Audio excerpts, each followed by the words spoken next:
নীতিবানের রাজনীতি অচল। রাজনীতি বলতে কোনো শেষ কথা নাই। যখন যে কথা মুখ দিয়ে আসে সেটা বলেই তারা আলোচনায় তুঙ্গে থাকে।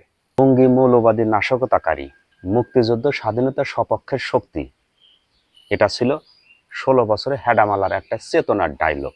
ছাগল হারাইলে মানুষ যেমন পাগল হয়, নেতাজি ক্ষমতায় আসার জন্য উন্মাদ হয়।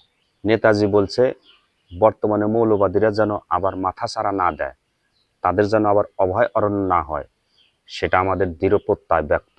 2016 সালে বামপন্থী শাহবাগীরা বলতো মৌলবাদীরা দেশে একমাত্র শত্রু। 2022 সালে ইন্ডিয়া টুডে বলছে শেখ হাসিনাই একমাত্র ভরসা বাংলাদেশে মৌলবাদীদের বিরুদ্ধে। হাতি যখন ভেদরে পড়ে চামচিকা তখন একটা পুন মারে, একটা কথা আছে। আপনি যদি গণিতের মূল মন্ত্রটা না জানেন, আপনি কখনোই গণিত পারদর্শী হতে পারবেন না। বিজ্ঞানের মূল মন্ত্র, পদার্থ, রাসায়ন, এগুলা যদি আপনি না বুঝতে পারেন, আপনি কখনোই ভালো বিজ্ঞানী হতে পারবেন না। আপনি যদি ইসলামের ভিতরে কোরআন হাদিস পরিপূর্ণভাবে পালন না করেন, মূল নীতিগুলো যদি গ্রহণ না করেন, কখনোই আপনি পরিপূর্ণ একজন মুসলমান, পরিপূর্ণ মৌলবাদী আপনি হতে পারবেন না। অতএব মৌলবাদী শুধুমাত্র নাশকতাকারী, জঙ্গি, ইসলামকে বোঝায় না। মৌলবাদী হচ্ছে যে কোনো জিনিস গবেষণা করার জন্য, গভীর মনোযোগ দেওয়ার জন্য, সেই জিনিসটাকে সহজ আয়ত্তে আনার জন্য, প্রফেসর হওয়ার জন্য, ডিগ্রি অর্জন করার জন্য মূল নীতিটা বিষয়ে আলোচনা করাকে এটা বলে মৌলবাদী, মৌলনীতি। মৌলবাদী বলতে আমরা শুধু বুঝি যারা ইসলাম পালন করে, নাশকতাকারী, জঙ্গি, যুদ্ধাপরাধী, আমরা এদেরকেই ধরে তুলি, এরাই হচ্ছে মৌলবাদী। আসলে মৌলবাদী হচ্ছে এটা না। প্রত্যেক বিষয়, প্রত্যেক সাবজেক্টে, প্রত্যেক বস্তুতে যদি গভীরভাবে মনোযোগ না দেন, কখনোই মৌলবাদী মূলনীতি গ্রহণ করতে পারবেন না।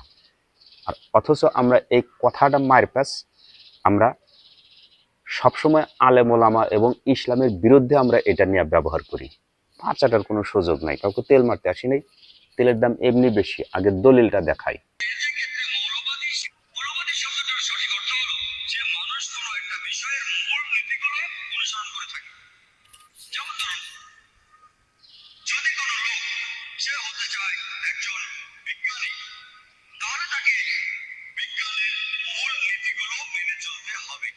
যদি সেই লোক বিজ্ঞানের ব্যাপারে মৌলবাদী না হয়, সে ভালো বিজ্ঞানী হতে পারবে না।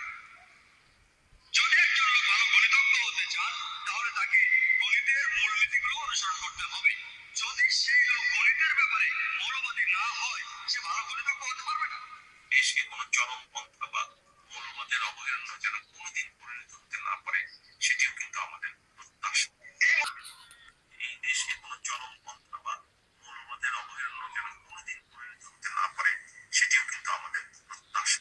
এই মৌলবাদী কনসেপ্ট ছাড়া কেউ জান্নাতে যেতে পারবে না। আল্লাহ পাক আমাদের ওইখানেও যেন এই সেকুলার সবগুলোকে একত্রিত করেন। আল্লাহুম্মা আমিন। এই দেশকে কোনো চরমপন্থা বা মৌলবাদের অবহেলন্য যেন কোনোদিন পরিণত হতে না পারে, সেটিও কিন্তু আমাদের প্রত্যাশা। এই মৌলবাদী কনসেপ্ট আবার যেন কোনো মৌলবাদী দেশে না গড়ে উঠতে পারে, মাথাছাড়া না দিতে পারে, সে প্রত্যয় আমাদের ব্যক্ত রাখতে হবে। আজকে বাংলাদেশে মৌলবাদী মুসলমান আছে বলেই আমার আপনার জানাজাটা ঠিকঠাক মতো হচ্ছে, জুমার নামাজে মসজিদে ইমামতিটা ঠিকঠাক মতো মানুষ করছে। মানুষ শেষ ভরসা মৃত্যুর পর তার কবরে তার 2 মুঠ 3 মুঠ মাটিটা ঠিকঠাক মতো হচ্ছে।